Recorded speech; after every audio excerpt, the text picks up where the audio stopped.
Bom, olá a todos. Eu vou dar início à nossa 40ª aula. Então agora eu vou falar sobre testes de hipótese e o interesse aqui, basicamente, é verificar se uma família reduzida ela explica tão bem os dados quanto a família original. Olha que interessante. Então é isso que eu vou fazer, eu vou tentar enunciar isso agora. Então seja ômega, voltando lá para o nosso modelo original, ômega AP, um modelo estatístico paramétrico.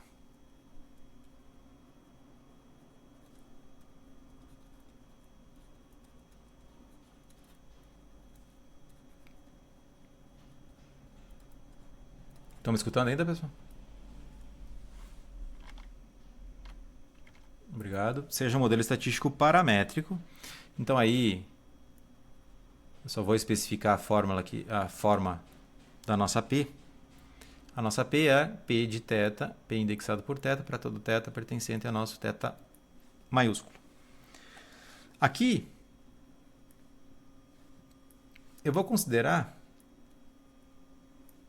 que o θ pode estar no RP. Então nós não vimos regiões de confiança, tá? Eu não vou passar regiões de confiança para vocês porque a gente está sem tempo. O P pertence aos naturais. Mas a ideia é muito similar, tá? Então, uma vez que vocês entendem intervalos de confiança, a ideia para generalizar isso para regiões de confiança não é tão difícil.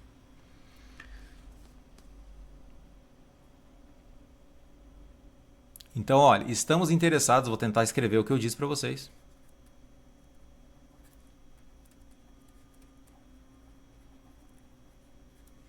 Então, estamos interessados em verificar se a família P caligráfico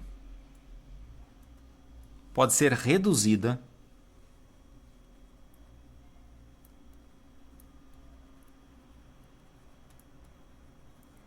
para uma subfamília P0 que está contida em P caligráfico.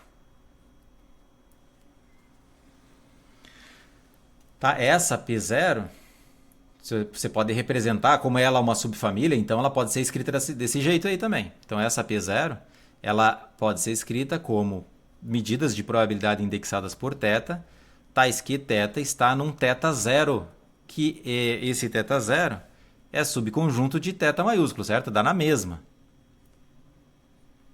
São duas formas.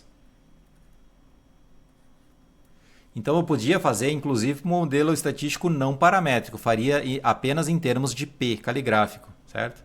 Como eu estou no modelo paramétrico, então existe lá dentro, se P0 está contida em P caligráfico, então P0 pode também ser escrita desse jeito em termos de um θ0 que está contido em θ. Tá? Dizemos que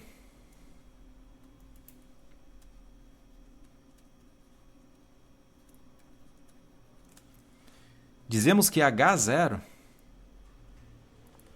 eu vou representar θ pertence a θ0, ou, de forma equivalente, H0 seria P indexada por θ pertence a P1, P0, desculpa. Tá? Então essa aqui é uma afirmação. Ó. Notem que o H0 é uma afirmação sobre um modelo, sobre a medida de probabilidade. Ó. H0 está dizendo o seguinte, a medida de probabilidade que explica o comportamento probabilístico dos dados pertence a P0. De forma equivalente, porque nós estamos no modelo paramétrico, eu estou dizendo que o θ está no θ0, está em θ0. Tá? Dizemos que H0 é a hipótese nula.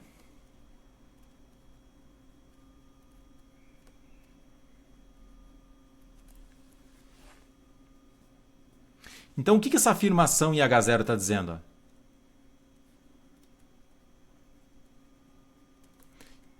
Então, H0 é uma afirmação, é uma proposição matemática. Θ pertence a θ0, ou a medida de probabilidade pertence à família mais restrita.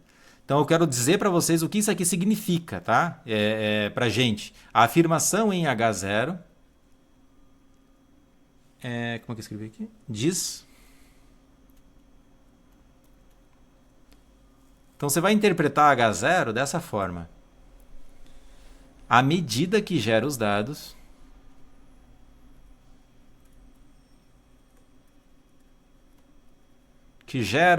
que governa os dados, que descreve probabilisticamente os dados, tá? Então estou colocando o termo gera, mas eu poderia usar outros termos também. Que gera os dados do experimento ou do estudo fica melhor. Porque não necessariamente nós temos um experimento, nós também podemos ter um estudo observacional. Então, essa medida que gera os dados do estudo pertence, ou está listada, pertence a P0.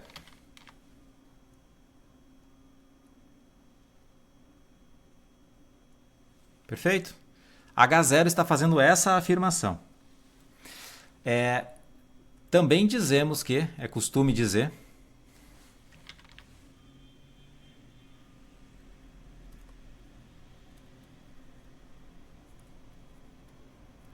H1,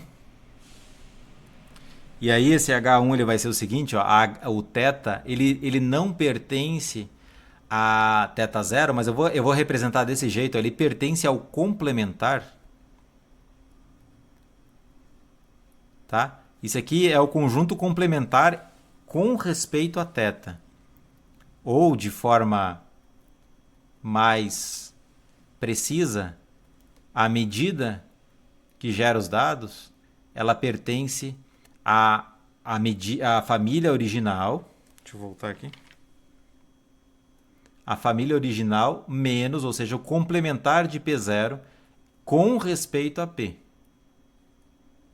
Então pertence ao complementar. Vou deixar aqui entre aspas, porque é uma afirmação matemática.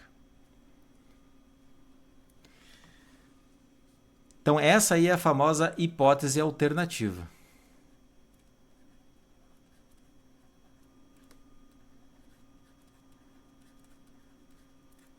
Alternativa. Então só fazendo um desenho para vocês entenderem graficamente isso que eu disse. Então imagina o seguinte, ó, imagina que esse retângulo aqui está fazendo o papel do θ, nosso θ maiúsculo. E aí eu tenho um θ0, eu quero saber se eu posso reduzir o espaço paramétrico para um espaço paramétrico mais restrito, θ0 contido, tá? Eu vou fazer aqui um desenho que isso aqui está representando o nosso θ0, tá? Ele está contido em θ. Vocês estão me escutando ainda, pessoal? O que está fora é o complementar, né? É o θ menos o θ0, tá? É tudo que está fora aí.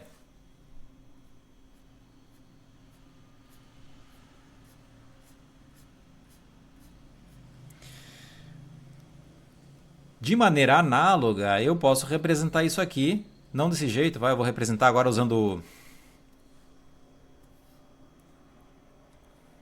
a família de probabilidades. Suponha que agora não é o mesmo conjunto, tá? É um conjunto diferente, porque aqui é um conjunto de medidas de probabilidade. Então imagina que esse aqui é o conjunto P, e essa hipótese aqui, ela suponha que seja o nosso P0 aqui. Esse aqui seja o nosso P0.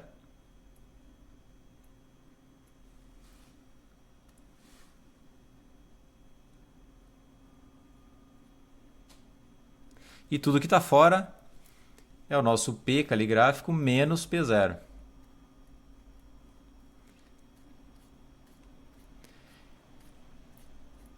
Então eu posso reduzir essa família P para uma família bem pequenininha, que só tenha um ponto, por exemplo. Eu quero saber o seguinte, imagina, é possível pegar a família grande e reduzir para uma família que só tenha uma medida de probabilidade? Se eu quiser, eu posso fazer isso.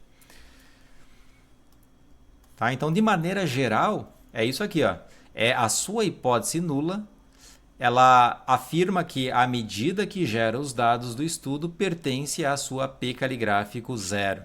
que é uma redução da sua P caligráfico. E aí a hipótese alternativa é o complementar disso com respeito à família original. Então eu sempre gosto de pensar desse jeito. Por que eu gosto de pensar desse jeito? Porque isso aqui induz ao erro. Esse jeito que está aqui induz a um erro de análise. Enquanto que esse outro jeito aqui, você começa a entender que existem certas limitações no teste de hipótese. Tá? Vou discutir isso agora com vocês. Primeira pergunta, vocês entenderam aqui a formulação? Eu simplesmente estou dividindo aqui em dois espaços. Θ zero, se eu estiver olhando para θ, eu posso olhar para θ zero maiúsculo ou para θ menos θ zero, por ser o complementar com respeito a θ. Eu também poderia olhar em termos de famílias de medidas de probabilidade. Aí será que eu posso reduzir essa família grande para essa em azul? Tá? A que está em azul é a afirmação de H0. H0 está afirmando que a medida está lá dentro. Tem uma medida lá dentro. A medida que gera os dados pode estar dentro ou pode estar fora. Mesma coisa aqui. O θ relacionado com a medida que gera os dados pode estar fora do θ0 ou pode estar dentro. Um dos dois. Tá? E é um dos dois. E eu vou fazer essa discussão agora. Porque, na verdade, a medida que gera os dados poderia estar fora. Vocês concordam?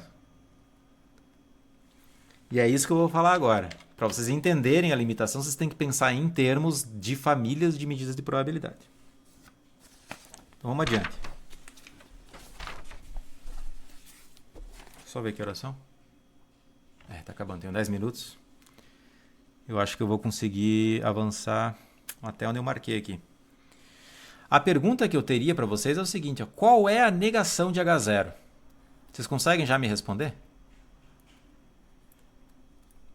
A negação. Isso aqui dificilmente é discutido em livros, tá, pessoal?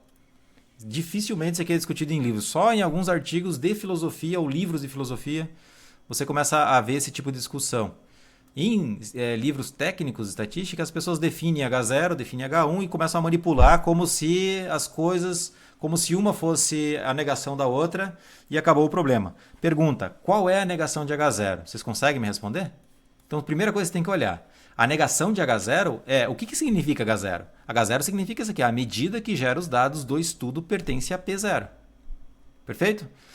Qual é a negação disso? Não é o caso de que a medida que gera os dados do estudo pertence a P0. Ou seja, pode inclusive não estar em P. Pode estar fora de P0. Pode estar aqui dentro, aqui onde está o mouse, e pode estar fora de P também. Tá? Então, a negação de H0... não é H1. Primeira coisa que você tem que perceber é o seguinte. Ó. A negação de H0 é o seguinte. Ó. Não é o caso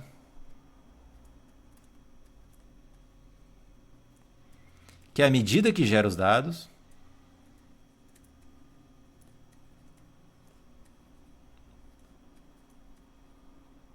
do estudo esteja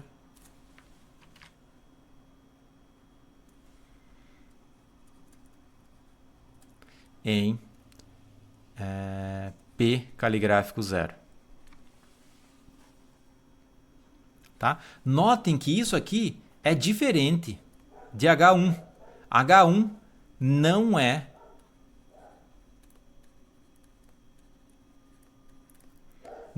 a negação de H0. Vocês estão me seguindo, pessoal? Portanto,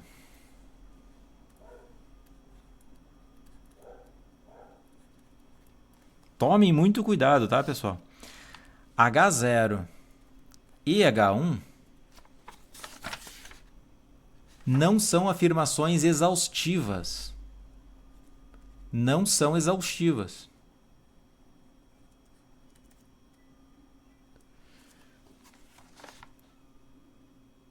Ou seja, pode existir uma terceira opção.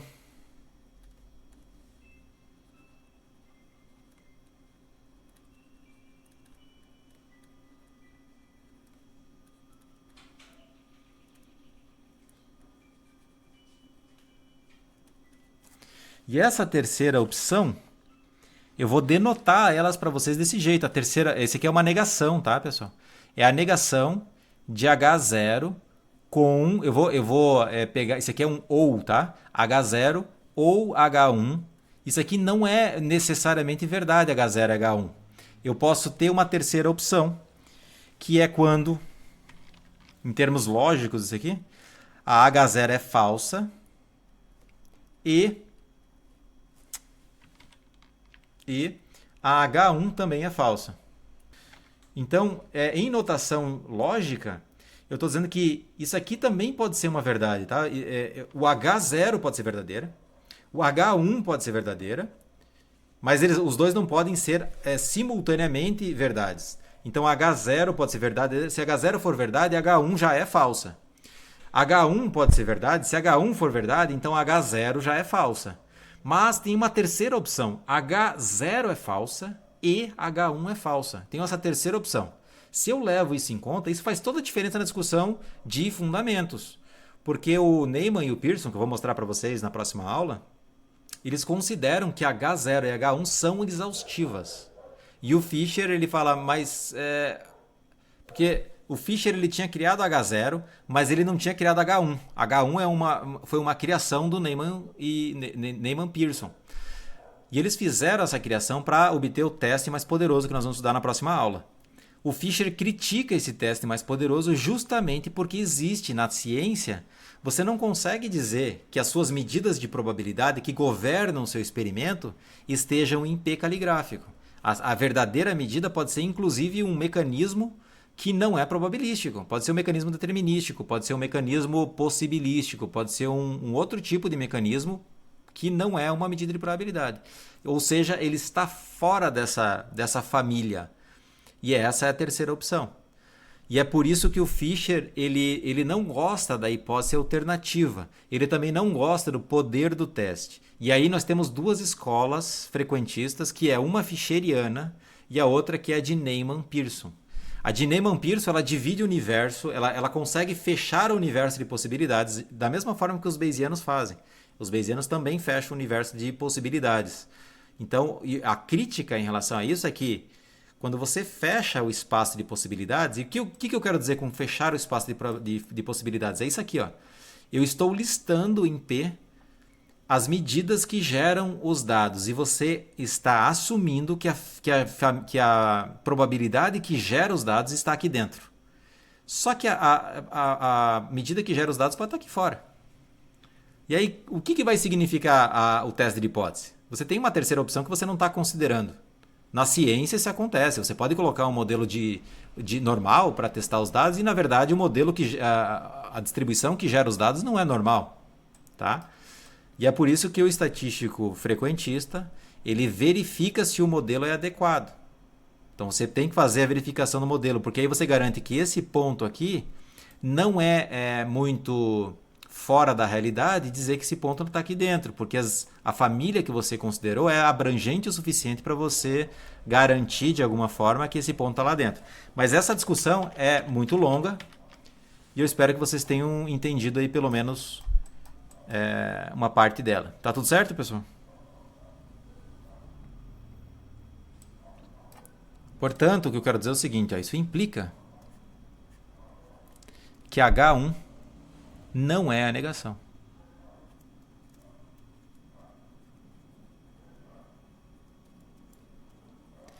Agora, na estatística, a gente tem uma coisa assim, né? Que se você não define H1, as pessoas falam, mas você precisa definir a hipótese alternativa. Então, tudo isso é influência do Neyman e Pearson, tá?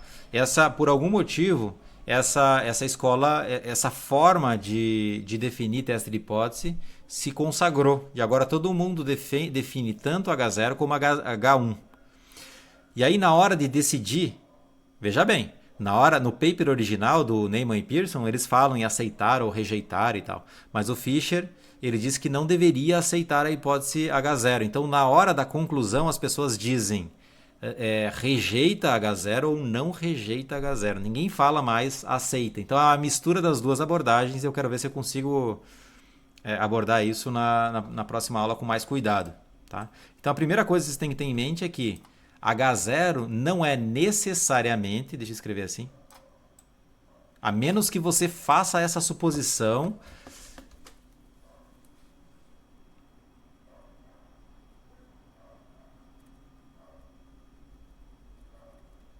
Então não é necessariamente a negação de H0. Na prática, nunca vai ser. Tá? Você pode até fazer a suposição, pode se convencer de que é isso, mas você nunca vai conseguir provar que é. Então, vou só discutir quais são, e aí eu termino a aula, tá? Vou só discutir quais são algumas das suposições que as pessoas fazem nessas discussões de teste de hipótese. Então, algumas observações. A primeira observação é que quando a pessoa assumir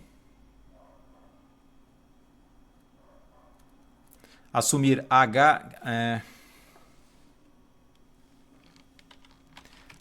que H0 e H1 são exaustivas, são hipóteses exaustivas, implica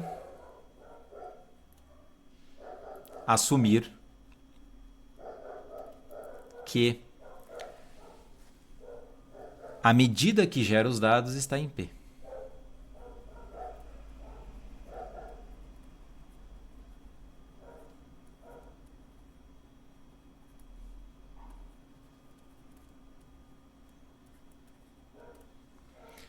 Segundo ponto.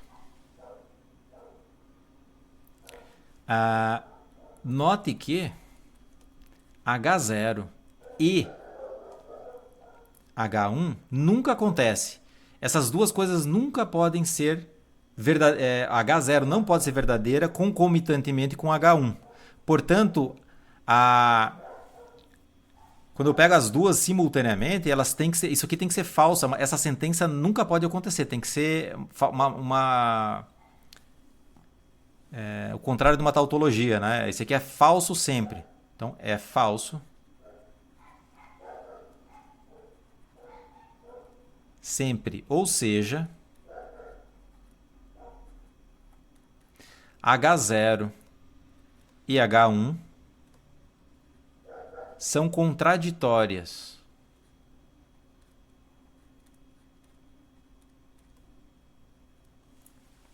Deixa eu ver se consigo tirar isso. Ou seja, a afirmação que está em H0 é uma afirmação que contradiz a afirmação que está em H1 e vice-versa. Tá? As duas elas são contraditórias, mas elas não são necessariamente exaustivas. Tá? Elas simplesmente é como se fosse assim, ó, você pode pensar em termos de conjunto, se você quiser. Você pode pensar o seguinte, imagina que você tem o seu ômega aqui. Imagina que o seu ômega é o espaço de fato de todas as possíveis medidas que geram seu experimento. Aí você tem um conjunto B aqui dentro. Tá? Esse conjunto B está fazendo o papel da sua P caligráfico. E aí dentro do conjunto B você tem B1 e B2. B1 seria a sua H0 e B2 a sua H1. B1 e B2 são contraditórias. Se B1 é verdadeira, B2 tem que ser falsa necessariamente. Se B2 é verdadeira, B1 tem que ser falsa necessariamente. Mas eu tenho uma terceira opção, ó, que interessante. Está fora do B. Tá? Então, vocês podem pensar assim de maneira como o diagrama de Venn. Tá? Esse ômega seria o espaço de todas as possíveis medidas que gerariam seus dados. Deixa eu escrever assim desse jeito. Eu vou até colocar um símbolo diferente aqui. Ó. Vou colocar um símbolo V. Tá? Esse B ele seria um conjunto pequeno, porque esse conjunto V é tão grande que se você assumir ele, você não consegue nem tratar, fazer inferência, nada, porque lá tem medidas que não são nem probabilísticas. Então, dentro desse conjunto V, de possíveis mecanismos que explicam o seu experimento, você tem o P1 e o seu complementar com respeito a P. Então, aqui você tem o seu P0, desculpa, e aqui o seu complementar com relação a P. Eu acho que aqui dá para entender melhor o que eu quero dizer. Tá. Ou seja, os dois não podem acontecer ao mesmo tempo. Eu quero dizer que um ponto ou ele está aqui ou ele está ali. Ele não pode estar nos dois ao mesmo tempo. O que mais que eu tenho? Daí eu termino, tá, pessoal? Tenho mais 4 pontos aqui. Já estou terminando.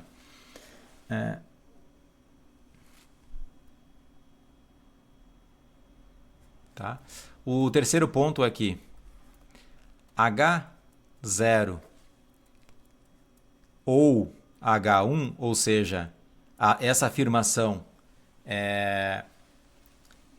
somada ou unida com a afirmação H1 nem sempre é verdadeira, porque você tem a terceira opção.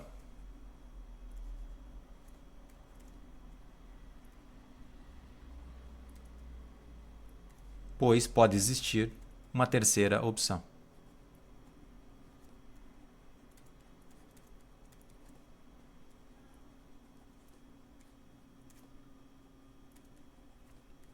Qual seria essa terceira opção? Já disse para vocês, uma medida que não é probabilística e que explica os dados. Estou conseguindo escrever. Opção. E que explica os dados e está fora do seu modelo, tá? Enfim. Quarta. Uma coisa que sempre acontece é que se a H1 for verdadeira, então ela implica na negação de H0. Isso aqui acontece, né? Se está aqui dentro no P0 complementar, então eu já sei que não está em P0. É isso que está dizendo aí. São afirmações simples, tá? Triviais. A última afirmação é que eu não consigo inverter. A negação de H0 não implica, e aqui vou colocar um vermelho,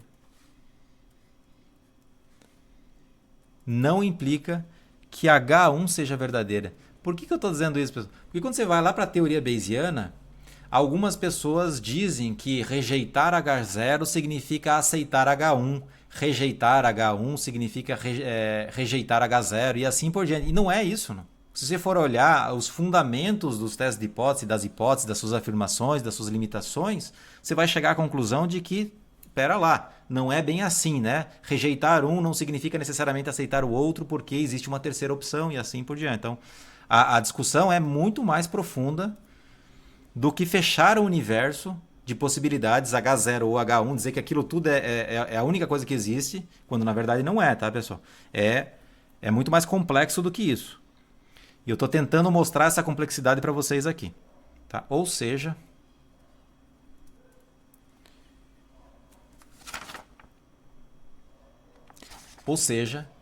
rejeitar H0, quando nós formos rejeitar H0, não implica necessariamente aceitar H1. Não implica, hein, pessoal? Se você rejeita uma hipótese H0, não significa que há evidências para aceitar H1. Porque existe uma terceira opção. Você está rejeitando H0 simplesmente porque a sua família não é adequada. Isso pode acontecer. Tá legal? Alguma pergunta, pessoal? Na próxima aula eu vou falar sobre testes de hipótese. Vou continuar falando sobre tipos de testes de hipótese. E aí eu quero introduzir para vocês a função teste, o teste mais poderoso, o teste uniformemente mais poderoso e dar a introdução de testes mais gerais. Tá legal? Eu acho que não vou ter tempo para cobrir toda a matéria, infelizmente. Mas vamos ver até onde a gente consegue ir até sexta-feira. Então, pessoal, pode falar. Sim. Sim. Isso. Eu já revisei o gabarito da lista 12, da lista 13. Ela vai preparar o da 14 e da 15, né? A da 15 é a última lista que tem a ver com o teste de hipótese e intervalo de confiança. Nós vamos liberar no meio da semana, terça-feira, amanhã ou quarta, já com um pseudo gabarito, né? Um gabarito de 2 ou 3 questões, para vocês entenderem mais ou menos como se resolve, tá bom? De nada. Bom, pessoal, antes só da gente começar a discutir, eu vou finalizar a aula agora e quarta-feira, então, eu volto a falar sobre as testes de hipóteses, tá bom? Um abraço a todos e até lá.